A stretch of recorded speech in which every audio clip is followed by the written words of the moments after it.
Punjabi radio USA ਸੁਣਦੇ ਸਾਰੇ ਹੀ ਸਰੋਤਿਆਂ ਨੂੰ ਜੋਤ ਰਣਜੀਤ ਕੌਰ ਵੱਲੋਂ ਪਿਆਰ ਭਰੀ ਸਤਿ ਸ਼੍ਰੀ ਅਕਾਲ। ਸਰੋਤਿਓ, ਜਿਵੇਂ ਕਿ ਤੁਸੀਂ ਜਾਣਦੇ ਹੋ ਕਿ ਸਮੇਂ-ਸਮੇਂ ਤੇ ਅਸੀਂ ਬੁੱਧੀਜੀਵੀਆਂ ਨੂੰ, ਮਹਾਨ ਲੇਖਕਾਂ ਨੂੰ ਜਾਂ ਫਿਰ ਉਹਨਾਂ ਸ਼ਖਸੀਅਤਾਂ ਨੂੰ ਤੁਹਾਡੇ ਨਾਲ ਰੂਬਰੂ ਜ਼ਰੂਰ ਕਰਵਾਉਣੇ ਹੁੰਦੇ ਆ, ਜਿਨ੍ਹਾਂ ਦਾ ਕਿਸੇ ਨਾ ਕਿਸੇ ਖੇਤਰ ਵਿੱਚ ਬੜਾ ਮਹਾਨ ਯੋਗਦਾਨ ਹੁੰਦਾ ਹੈ। ਸੋ ਅੱਜ ਸਾਡੇ ਉਚੇਚੇ ਸੱਦੇ ਨੂੰ ਪ੍ਰਵਾਨਦਿਆਂ ਸਾਡੇ ਸਟੂਡੀਓ ਦੇ ਵਿੱਚ ਮੇਰੇ ਨਾਲ ਬਿਰਾਜਮਾਨ ਨੇ ਡਾਕਟਰ ਸਰੂਪ ਸਿੰਘ ਜੀ ਅਲੱਗ, ਜਿਨ੍ਹਾਂ ਨੇ ਲਿਟਰੇਚਰ ਦੇ ਜ਼ਰੀਏ, ਆਪਣੀਆਂ ਲਿਖਤਾਂ ਦੇ ਜ਼ਰੀਏ ਸਿੱਖ ਧਰਮ ਦਾ, ਸਿੱਖ ਕੌਮ ਦਾ, ਸਿੱਖ ਸਿਧਾਂਤਾਂ ਦਾ ਪ੍ਰਚਾਰ ਕੀਤਾ ਹੈ। ਮੈਂ ਬਹੁਤਾ ਸਮਾਂ ਨਾ ਲੈਂਦੀ ਹੋਈ ਗੱਲਬਾਤ ਦਾ ਵਿਸ਼ਾ ਬਿਲਕੁਲ ਜੀ ਆਪਾਂ ਆਰੰਭ ਕਰਦੇ ਹਾਂ।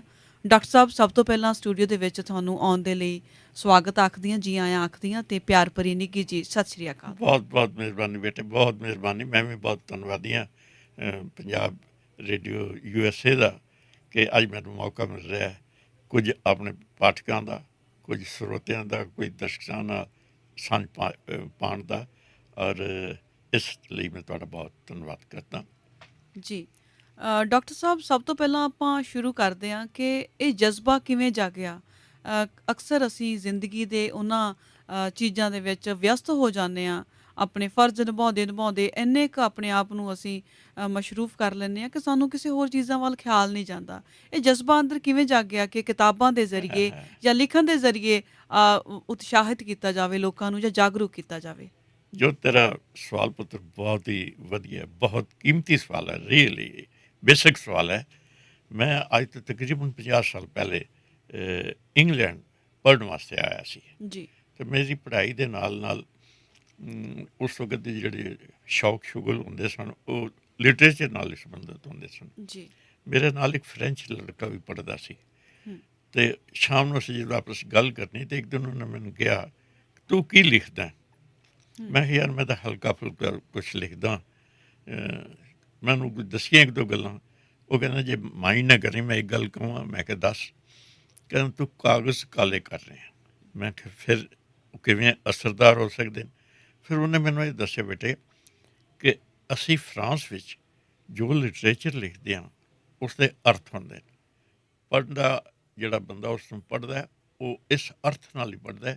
ਫਜ਼ੂਲ ਖਰਚੀ ਨਾਲ ਅਸੀਂ ਆਪਣਾ ਟਾਈਮ ਇਸ ਨਹੀਂ ਜ਼ਾਇਆ ਕਰਦੇ। ਅਤੇ ਤੂੰ ਵੀ ਜੇ ਅਗਰ ਮੇਰਾ ਦੋਸਤ ਹੈ ਤਾਂ ਕੋਸ਼ਿਸ਼ ਇਹ ਕਰਕੇ ਉਹ ਕੁਛ ਲਿਖ ਜਿਹਦੇ ਨਾਲ ਦੂਜੇ ਨੂੰ ਕੁਛ ਫਾਇਦਾ ਹੋਵੇ, ਜਾਗਰਤੀ ਹੋਵੇ, ਅਵੇਅਰਨੈਸ ਪੈਦਾ ਹੋਵੇ, ਤੇਰੀ ਸੇਵਾ ਕਿਸੇ ਕਾਰਨ ਅੱਗੇ ਜਾ ਸਕੇ, ਸਕਾਰਥੀ ਹੋ ਸਕੇ।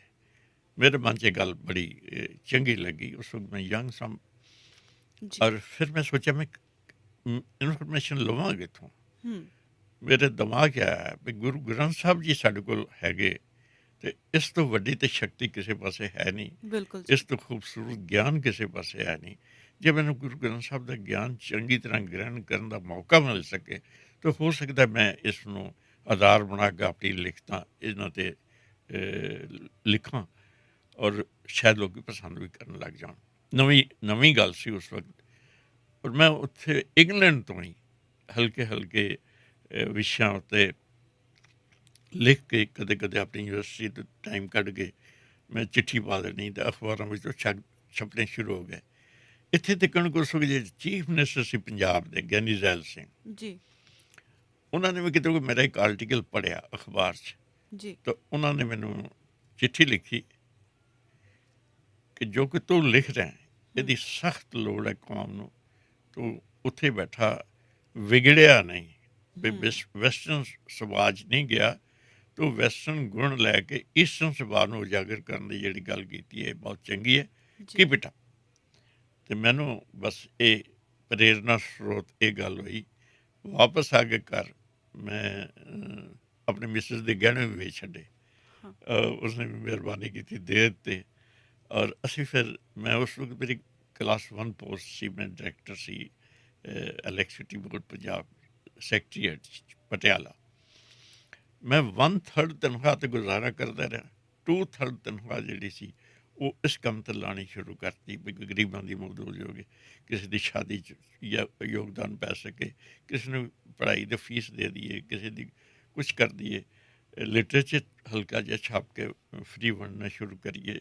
ਮੇਰੇ ਪ੍ਰੇਰਨਾ ਸੀ। ਮੈਂ ਆਪਣੀ ਪੜ੍ਹਾਈ ਦੇ ਦੌਰਾਨ ਯੂਰਪ ਜਿੱਥੇ ਵੀ ਕਿਧਰ ਗਿਆ ਤਾਂ ਮੈਨੂੰ ਬਾਈਬਲ ਦਾ ਲਿਟਰੇਚਰ, ਹੋਰ ਕ੍ਰਿਸਚੈਨਿਟੀ ਦੀਆਂ ਗੱਲਾਂ ਮੇਰੀ ਭਾਸ਼ਾ ਵਿੱਚ ਵੀ ਮੈਨੂੰ ਏਅਰਪੋਰਟ 'ਤੇ ਮਿਲੀਆਂ, ਹੋਟਲਾਂ 'ਚ ਵੀ ਮਿਲੀਆਂ, ਬੱਸਾਂ 'ਚ ਵੀ ਮਿਲੀਆਂ, ਘਰਾਂ 'ਚ ਵੀ ਮਿਲੀਆਂ। ਅਤੇ ਮੈਂ ਸੋਚਿਆ ਕਿ ਜੇ ਅਸੀਂ ਵੀ ਇਹੋ ਜਿਹਾ ਕੁਛ ਕਰ ਸਕੀਏ ਤਾਂ ਇਹ ਜੀ। ਕਿਤਨੀ ਵੱਡੀ ਗੱਲ ਹੋਏਗੀ, ਕਿਤਨੀ ਚੰਗੀ ਗੱਲ ਹੋਏਗੀ। ਪਰ ਇਹ ਕੰਮ ਹੈ ਬੜਾ ਮੁਸ਼ਕਿਲ। ਹੂੰ।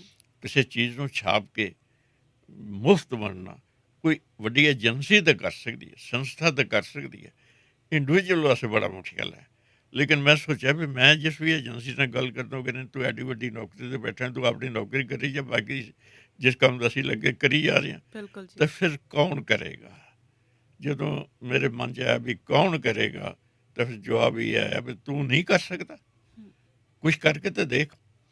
ਮੈਨੂੰ ਉਸ ਵਕਤ ਮੇਰੇ ਜਿਹੜੇ ਕੌਮ ਦੇ ਲੀਡਰ ਸਨ ਉਹਨਾਂ ਨੂੰ ਪਤਾ ਲੱਗਾ, ਮੇਰੇ ਕੋਲ ਰੋਜ਼ ਆਉਂਦੇ ਸਨ ਆਪਣੇ ਕਈ ਕੰਮਾਂ ਕਾਜਾਂ ਵਾਸਤੇ। ਜੀ। ਉਹ ਕਹਿੰਦਾ ਲੱਗ ਸਾਹਿਬ ਇਹ ਗਲਤੀ ਨਾ ਕਰਨਾ। ਹੂੰ। ਦੇਖੋ ਅਸੀਂ ਨਹੀਂ, SGPC ਵੱਲੋਂ ਨਹੀਂ ਕਰ ਸਕੇ ਫ੍ਰੀ ਲਿਟਰੇਚਰ ਵੰਡਣ ਦਾ ਕੰਮ। ਹੂੰ। ਤੇਰੇ ਕੋਲ ਕਿਹੜੀ ਔਕਾਤ ਹੈ? ਤੂੰ ਕੀ ਮਾਮੂਲੀ ਜਿਹਾ ਮੁਲਾਜ਼ਮ ਹੈ?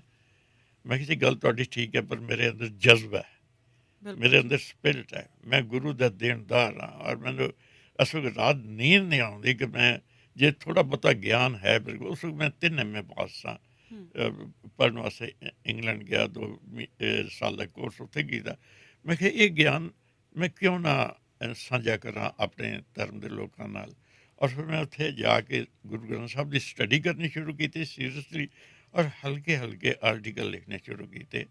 ਔਰ ਜੋ ਤੇ ਉਹ ਜਦੋਂ ਛਪਦੇ ਸਨ ਅਖਬਾਰਾਂ 'ਚ, ਜੀ। ਤੇ ਲੋਕਾਂ ਨੇ ਲੈਟਰ ਲਿਖਣੇ ਸ਼ੁਰੂ ਕਰਤੇ। ਇਹ ਜਿਹੜੀ ਪੰਜਾਬੀ ਦੀ ਅਖਬਾਰਾਂ 'ਚ ਲੈਟਰ ਟੂ ਐਡੀਟਰ ਦੀ ਗੱਲ ਆਈ ਹੈ ਨਾ, ਕਾਲਮ ਆਇਆ, ਜੀ। ਇਹ ਉਸ ਵਕਤ ਸ਼ੁਰੂ ਹੋਇਆ। ਤਾਂ ਮੈਨੂੰ ਬੜੀ ਖੁਸ਼ੀ ਹੋਈ ਕਿ ਮੇਰੇ ਆਰਟੀਕਲ ਪੜ੍ਹ ਕੇ ਲੋਕੀ ਆਪਣੇ ਮਨ ਨੂੰ ਸੰਤੋਖ ਵੀ ਦਿੰਦੇ ਨੇ, ਖੁਸ਼ੀ ਵੀ ਦਿੰਦੇ ਨੇ, ਹੁਲਾਰਾ ਵੀ ਦਿੰਦੇ ਨੇ, ਚੜ੍ਹਦੀ ਕਲਾ ਵੀ ਦਿੰਦੇ ਨੇ, ਪ੍ਰੇਰਨਾ ਵੀ ਮਹਿਸੂਸ ਕਰਦੇ ਨੇ। ਅਤੇ ਇਹ ਤਾਂ ਬੜੀ ਵੱਡੀ ਗੱਲ ਹੈ। ਜਿਹੜੀ ਲੋੜ ਹੈ ਸਾਰਾ ਦਾ ਸਾਰਾ ਖਲਾ ਜਿਹੜਾ ਹੈ, ਇਹ ਪੂਰਾ ਹੋ ਸਕਦਾ ਜੇ ਅਗਰ ਇਸ ਗੱਲ ਨੂੰ ਹੋਰ ਸੀਰੀਅਸਲੀ ਲਿਆ ਜਾਵੇ। ਸੋ ਮੈਂ ਆਪਣੀ ਨੌਕਰੀ ਵੀ ਕਰਦਾ ਰਿਹਾ, ਪਰ ਉਸ ਦੇ ਨਾਲ ਨਾਲ ਮੈਂ ਇਹ ਯਤਨ ਜ਼ਰੂਰ ਜਾਰੀ ਰੱਖੇ ਕਿ ਸੋਹਣੇ ਤੋਂ ਸੋਹਣਾ ਲਿਟਰੇਚਰ, ਚੜ੍ਹਦੀ ਕਲਾ ਵਾਲਾ ਲਿਟਰੇਚਰ, ਅਕਾਲ ਤਖਤ ਦੇ ਹੁਕਮ 'ਚ ਰਹਿਣ ਵਾਲਾ ਲਿਟਰੇਚਰ, ਸਰਬੱਤ ਦੇ ਭਲੇ ਵਾਲਾ ਲਿਟਰੇਚਰ, ਇਹ ਛਾਪ ਕੇ ਵੰਡਣਾ। ਕਿਸੇ ਕੰਟਰੋਵਰਸੀ 'ਚ ਨਹੀਂ ਪੈਣਾ। ਜੋ ਜਿਨ੍ਹਾਂ ਦਾ ਕੰਮ ਜੋ ਹੈ ਕਰੀ ਜਾਣ, ਪਰ ਮੈਂ ਤੇ ਸੁੱਖ ਸ਼ਾਂਤੀ ਪਿਆਰ ਦੀ ਗੱਲ ਅੱਗੇ ਟੋਰਨੀ ਹੈ। ਔਰ ਮੈਂ ਇਹ ਪਿਛਲੇ 40-45 ਸਾਲ ਤੋਂ ਇਸ ਕੰਮ 'ਚ ਨੌਕਰੀ ਵਿੱਚ, ਅਤੇ ਨੌਕਰੀ ਤੋਂ ਹੁਣ 25 ਸਾਲ ਹੋ ਗਏ ਮੈਨੂੰ ਰਿਟਾਇਰ ਹੋਇਆ। ਜੀ। ਲੇਕਿਨ ਮੈਂ ਦਿਨ ਰਾਤ ਇਸ ਕੰਮ 'ਚ ਲੱਗਾ ਹਾਂ। ਸਭ ਤੋਂ ਪਹਿਲਾਂ ਡਾਕਟਰ ਸਾਹਿਬ ਮੈਂ ਤੁਹਾਡੇ ਜਜ਼ਬੇ ਨੂੰ ਸੈਲਿਊਟ ਕਰਦੀ ਹਾਂ, ਕਿਉਂਕਿ ਅਸੀਂ ਇਹਨਾਂ ਕੰਟਰੀਜ਼ ਦੇ ਵਿੱਚ ਬੈਠੇ ਹਾਂ ਔਰ ਸਿੱਖੀ ਦੇ ਪ੍ਰਚਾਰਕ ਬੜੇ ਆਉਂਦੇ ਆ, ਗੱਲਬਾਤ ਵੀ ਹੁੰਦੀ ਆ, ਪਰ ਘਾਟ ਕਿੱਥੇ ਰਹਿ ਜਾਂਦੀ ਆ? ਘਾਟ ਜਿਵੇਂ ਕਿ ਤੁਸੀਂ ਹੁਣੇ ਕਿਹਾ ਨਾ ਕਿ ਮੈਨੂੰ ਕੁਐਸਚਨ ਕੀਤਾ ਕਿ ਤੂੰ ਇੱਕ ਮਾਮੂਲੀ ਜਿਹਾ ਮੁਲਾਜ਼ਮ ਆ ਤੇ ਕਿਵੇਂ ਇਹ ਕੰਮ ਕਰੇਗਾ। ਤੁਸੀਂ ਕਿਹਾ ਮੇਰੇ 'ਚ ਜਜ਼ਬਾ। ਜਦੋਂ ਜਜ਼ਬਾ ਹੁੰਦਾ ਨਾ, ਉਦੋਂ ਫਿਰ ਬਾਬੇ ਨਾਨਕ ਦੇ ਵਾਂਗੂ ਤੁਸੀਂ ਘਰ ਘਰ ਜੇ ਦਰਵਾਜ਼ਾ ਖਟਕਾ ਕੇ ਵੀ ਆਪਦੀ ਗੱਲ ਦੱਸਣੀ ਚਾਹੋ, ਤਾਂ ਉਹਦੇ ਵਿੱਚ ਵੀ ਤੁਹਾਨੂੰ ਆਪਣੀ ਕੋਈ ਹੀਨਤਾ ਮਹਿਸੂਸ ਨਹੀਂ ਹੋਊਗੀ ਕਿ ਮੈਂ ਕਿਉਂ ਕਰ ਰਿਹਾ। ਕਿਉਂਕਿ ਜਦੋਂ ਜਜ਼ਬਾ ਬੜਾ ਬਲਵਾਨ ਹੁੰਦਾ ਨਾ, ਉਦੋਂ ਤੁਹਾਡੇ ਲਈ ਫਿਰ ਰਸਤੇ ਵੀ ਅਕਾਲ ਪੁਰਖ ਆਪ ਖੋਲ੍ਹਦਾ ਹੈ ਔਰ ਤੁਹਾਨੂੰ ਚਾਹੁਣ ਵਾਲੇ, ਤੁਹਾਨੂੰ ਪਿਆਰ ਕਰਨ ਵਾਲੇ, ਤੁਹਾਨੂੰ ਸੁਣਨ ਵਾਲੇ ਔਰ ਸਮਝਣ ਵਾਲੇ ਲੋਕ ਵੀ ਆ ਜਿਹੜੇ, ਉਹ ਵੀ ਜ਼ਰੂਰ ਤੁਹਾਡੇ ਨਾਲ ਰਲਦੇ ਆ, ਕਾਫਲਾ ਬਣ ਜਾਂਦਾ ਹੈ। ਇਹ ਗੱਲ ਬਿਲਕੁਲ ਠੀਕ ਹੈ। ਮੈਂ ਸੋ ਜੀ ਬਿਲਕੁਲ। ਡਾਕਟਰ ਸਾਹਿਬ ਇੱਕ ਮੈਂ ਤੁਹਾਨੂੰ ਹੋਰ ਕੁਐਸਚਨ ਕਰਾਂਗੀ, ਸਵਾਲ ਪੁੱਛਾਂਗੀ, ਕਿਉਂਕਿ ਸਵਾਲ ਤਾਂ ਨਹੀਂ, ਚਲੋ ਇਹ ਇੱਕ ਇੰਟਰਵਿਊ ਨਹੀਂ ਗੀ, ਜੀ ਜੀ, ਇਹ ਸਗੋਂ ਤੁਸੀਂ ਇੱਥੇ ਆਏ ਆ, ਸਾਡੇ ਲਈ ਬੜੀ ਖੁਸ਼ਕਿਸਮਤੀ ਆ ਕਿ ਸਾਨੂੰ ਤੁਹਾਡੇ ਅਨਮੁੱਲੇ ਵਿਚਾਰ ਸੁਣਨ ਵਾਸਤੇ ਮਿਲ ਮਿਹਰਬਾਨੀ ਰਹੇ ਆ। ਮਿਹਰਬਾਨੀ। ਇੱਕ ਚੀਜ਼ ਮੈਂ ਪੁੱਛਾਂਗੀ, ਤੁਹਾਨੂੰ ਕਦੇ ਕੋਈ ਤਕਲੀਫ ਇਸ ਰਾਸਤੇ ਦੇ ਵਿੱਚ ਜਾਂ ਕੋਈ ਔਕੜ ਦਾ ਸਾਹਮਣਾ ਕਰਨਾ ਪਿਆ? ਇਹ ਰੱਸਾ ਹੀ ਪੁੱਤਰ ਐਸਾ ਸੀ ਕਿ ਔਖ ਤੋਂ ਬਗੈਰ ਇੱਥੇ 'ਚ ਹੈ ਕੁਛ ਨਹੀਂ ਸੀ। ਜੀ। ਮੈਨੂੰ ਬਹੁਤ ਲੋਕਾਂ ਨੇ ਕਿਹਾ ਇਹ ਗਲਤ ਰਸਤਾ ਹੈ, ਤੁਹਾਡੇ ਵਾਸਤੇ ਨਹੀਂ। ਉਹਦਾ ਕਾਰਨ ਕੀ ਹੈ? ਮੇਰੀ ਪੋਸਟ ਬਹੁਤ ਵੱਡੀ ਸੀ, ਤਕਰੀਬਨ ਹਾਈ ਕੋਰਟ ਦੇ ਜੱਜ ਦੇ ਬਰਾਬਰ ਦੀ ਪੋਸਟ ਸੀ।